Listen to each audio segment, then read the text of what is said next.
తెల్లవారే వెలుగు రేఖలా పచ్చ పచ్చ పచ్చి మట్టి బొమ్మలా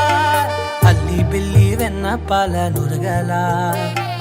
అచ్చ తెలుగు ఇంటి పూల కొమ్మలా దేవదేవుడే పంపగా ఇలా దేవతే మా ఇంట అడుగే పెట్టెనంట బ్రహ్మ కళ్ళలో కాంతులే మా అమ్మలా మా కోసం మళ్ళీ లాలి పాడేనంట.